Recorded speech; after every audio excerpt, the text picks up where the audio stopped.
ವಿಧಾನಸಭೆಯಲ್ಲಿ ಸಂಘದ ಪ್ರಾರ್ಥನೆ ಯಾರು ಹೇಳ್ತಾರೆ?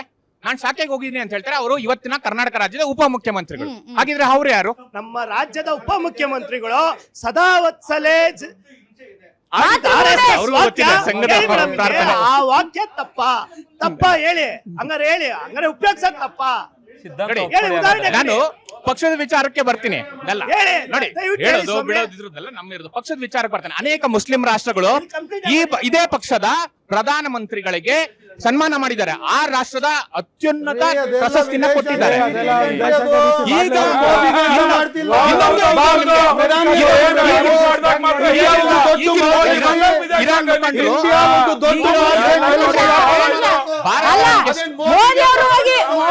ಮೋದಿ ಅವರು ಹೋಗಿ ಭೇಟಿಯಾಗಿ ಬಂದಿದ್ದಾರೆ. ಅಂದ ಮಾತ್ರಕ್ಕೆ ಅವರು ಪಾಕಿಸ್ತಾನದ ಏಜೆಂಟ್ ಅಂತ ಹೇಳಕ್ಕಾಗಲ್ಲ. ಮುಸ್ಲಿಂ ಓಟುಗಳ ಆಧಾರದ ಮೇಲೆ ಪುನರ್ವಿಂಗಡಣೆ ಮಾಡ್ತಿದ್ದಾರೆ ಬಿಜೆಪಿಯವರು. ನಾವು ಈ ಮೊದಲು ನೋಡಿ ಈ ಡಿಲಿಮಿಟೇಷನ್ ಮಾಡಿರೋರು ಇರ್ಬೋದು, ಅವರ ಹೆಸರುಗಳನ್ನ ಫಾರ್ಮ್ 7 ತಗೊಂಡು ಅಳಿಸಿರೋದು ಇರ್ಬೋದು, ಸಾಕಷ್ಟು ಉದಾಹರಣೆಗಳನ್ನ ನೋಡಿದಾಗ ನೀವು ಎಚ್ಚೆತ್ಕೊಳ್ಳಿ, ಈ ರೀತಿ ಮಾಡ್ತಿದ್ದಾರೆ ಅನ್ನೋ ಒಂದು ನಿಟ್ಟಿನಲ್ಲಿ ಅವರಿಗೆ ಒಂದು ಮನವರಿಕೆ ಮಾಡಿದ್ದಾರೆ. ಮುಸ್ಲಿಂ ಮತದಾರರೇ ಬಂದು ಕೇಳ್ತಿದ್ದಾರೆ, ಯಾಕೆ ನಮ್ದು ಮತಗಳಿಲ್ಲ, ನಾವೆಲ್ಲೂ ಅಪ್ಲಿಕೇಶನ್ ಕೊಟ್ಟಿಲ್ಲ, ಡಿಲಿಷನ್ಗೆ ಹೆಂಗ್ ಡಿಲಿಷನ್ ಆಯ್ತು ಅಂತ ಸಾಕಷ್ಟು ರಾಜ್ಯಗಳಲ್ಲಿ ಪ್ರಶ್ನೆ ಮಾಡಿದ್ದಾರೆ.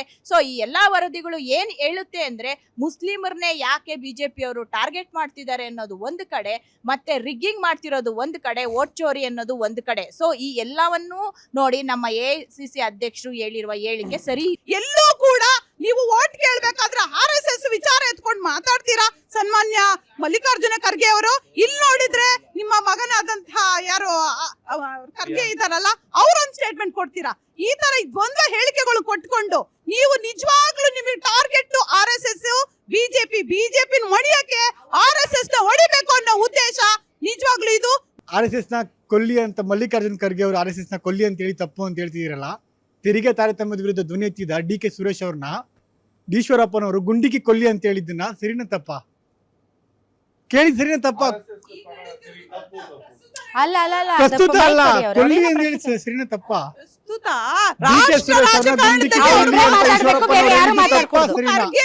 ನಮ್ಮ ನಾಡಿಗೆ ಆಗ್ತಿದ್ದ ದ್ರೋಹದ ವಿರುದ್ಧ, ನಮ್ಮ ನಾಡಿಗೆ ಆಗ್ತಿದ್ದ ತೆರಿಗೆ ಭಯೋತ್ಪಾದನೆ ವಿರುದ್ಧ ಧ್ವನಿ ಎತ್ತಿದ DK ಸುರೇಶ್ ಅವ್ರನ್ನ ಗುಂಡಿಗೆ ಕೊಲ್ಲಿ ಅಂತ ಹೇಳಿದ್ದು ಸರಿನಾ ತಪ್ಪ? ಈಶ್ವರಪ್ಪನವರು ಗುಂಡಿಗೆ ಕೊಲ್ಲಿ ಅಂತ ಹೇಳಿದ್ದು ಸರಿನಾ ತಪ್ಪ? ಟಾಪಿಕ್ ಮಾಡ್ತಿಲ್ಲ.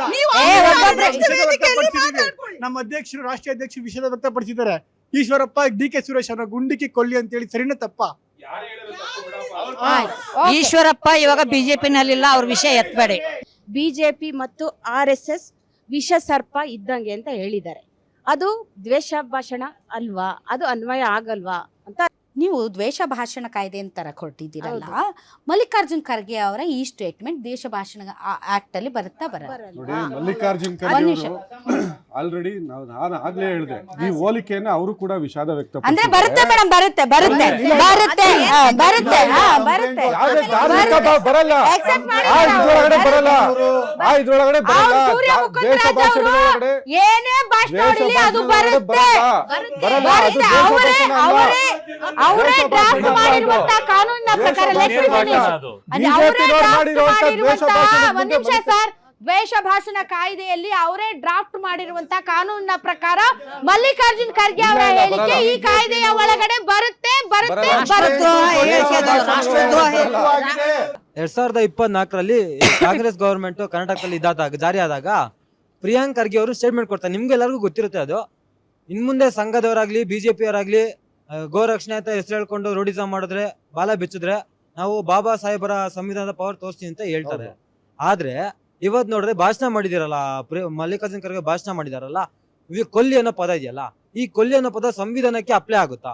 ಮತ್ ಇನ್ನೊಂದೇನು ಅಂದ್ರೆ, ಪ್ರತಿ ಬಾರಿ ಅಂಬೇಡ್ಕರ್ ಸಂವಿಧಾನ ಅಂತ ಹೇಳ್ಕೊಂಡು ತಿರ್ಗಾಡೋರು ಈ ಕೊಲ್ಲಿ ಅನ್ನೋ ಪದನ ಅಸಂವಿಧಾನಿಕ ಪದವನ್ನು ಏನಿಗೆ ಬಳಸ್ತಾ ಇದ್ದೀರಾ?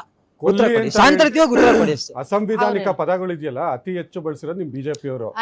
ಒಂದು, ನಾನು ಆಗ್ಲೇ ಹೇಳ್ದಂಗೆ ಮಲ್ಲಿಕಾರ್ಜುನ್ ಖರ್ಗೆ ಅವರು ಹೇಳ್ದಂಗೆ ಆ ಪದವನ್ನ ಬಳಸಿರೋದನ್ನ ತಪ್ಪು ಅಂತ ಒಪ್ಕೊಂಡಿದ್ದಾರೆ. RSS ಅವ್ರನ್ನ ಪ್ರಶ್ನೆ ಮಾಡ್ತಾರೆ. ಅವ್ರು ಯಾರು ಅಂದ್ರೆ ರಾಷ್ಟ್ರೀಯ ಸುಳ್ಳು ಮತ್ತೆ ಸುಲಿಗೆದಾರರ ಸಂಘ. ಬಿಡಿ ಮಾತಾಡಕ್ಕೆ. ಯಾವುದೇ ಕಲ್ಚರಲ್ ಆಕ್ಟಿವಿಟೀಸ್ ಅಂತಾರೆ, ಅವ್ರ ಜೊತೆ ಜಗಳ ಆಡ್ಬೇಕಾಗಿಲ್ಲ ನೀವು, ಇರ್ರಿ. ಕಲ್ಚರಲ್ ಆಕ್ಟಿವಿಟೀಸ್ ಅಂತಾರೆ, ಸೇವೆ ಅಂತಾರೆ, ಎಲ್ಲದಕ್ಕೂ ಅಷ್ಟೇ. ಎಲ್ಲ CA ಲ್ಯಾಂಡ್ಗಳು ತಗೊಂತಾರೆ, ಬೇರೆ ಬೇರೆ ಹೆಸರಲ್ಲಿ ತಗೊಂಡಿದ್ದಾರೆ, ಅದು ನಮಗೂ ಗೊತ್ತಿದೆ ಆಯಿತಾ. ತಗೊಳ್ದಿರ ಏನಿಲ್ಲ, ಅಲ್ಲೂ ಸುಲಿಗೆ ಮಾಡ್ತಾರೆ, ಡೊನೇಷನ್ಗಳು ತಗೊತಾರೆ, ಎಲ್ಲ ಮಾಡ್ತಾ ಇದ್ದಾರೆ. ಇನ್ನೇನು ಅವ್ರ ಸೇವೆ ಅಂತ ಏನು ಮಾಡ್ತಾ ಇದ್ದಾರೆ? ದ್ವೇಷ ಭಾಷೆಗಳನ್ನ ಮಾಡಿ ಎತ್ತಿ ಕಟ್ಟಿ ಜನಾಂಗದಲ್ಲಿ ತಂದಿಕ್ಕೋ ಕೆಲಸಗಳನ್ನ ಮಾಡಬಾರ್ದು. ತಾವೇ ಮಾಡಿರೋದು. ಆ ವಯಸ್ಸಿಗೂ ಆ ಇದಕ್ಕೂ ಅವ್ರಿಗೆ ಎಕ್ಸ್ಪೀರಿಯನ್ಸ್ಗೂ ಅನುಭವಕ್ಕೂ ಈ ಸಂಬಂಧನೇ ಇಲ್ಲ. ಯಾಕೆ ಹೇಳ್ಬೇಕಾಗಿತ್ತು? ಯಾರನ್ನೇ ಮೆಚ್ಚಿಸೋಕೋದಕ್ಕೋಸ್ಕರ ನಾಳೆ ಏನಾರು ಕಾಂಗ್ರೆಸ್ ಬಂತಂದ್ರೆ ನನಗೊಂದು ಪ್ರಧಾನಮಂತ್ರಿ ಸೀಟ್ ಸಿಗುತ್ತಂತ ಅನ್ಕೊಂಡು ಈ ರೀತಿನಲ್ಲಿ ಮಾತಾಡಿದ್ರೆ ಇದು ದೊಡ್ಡ ತಪ್ಪು. ಅಲ್ಲ ಸರ್, ಯಾವಾಗ್ಲೂ ನಮ್ಮ ಸರ್ ಮಾತಾಡಿದ್ರೆ ಅಂತಾನೆ ಹೇಳ್ತಾ ಇದ್ದೀರಲ್ಲ, ಬಟ್ ಯಾವಾಗ್ಲೂ ಹಿಂದೂ ಮುಸ್ಲಿಮು ಮತ್ತೆ ಹಿಂದೂ ಮುಸ್ಲಿಂ ಅದೇ ಜಗಳದಲ್ಲೇ ಮಾತಾಡ್ತಾ ಕುತ್ಕೊಂಡಿದ್ರೆ ಅದಕ್ಕೆ ಅವ್ರಿಗೆ ಬೇಜಾರಾಗಿ ಆ ತರ ಮಾತಾಡಿದ್ರೆ ವಸ್ತು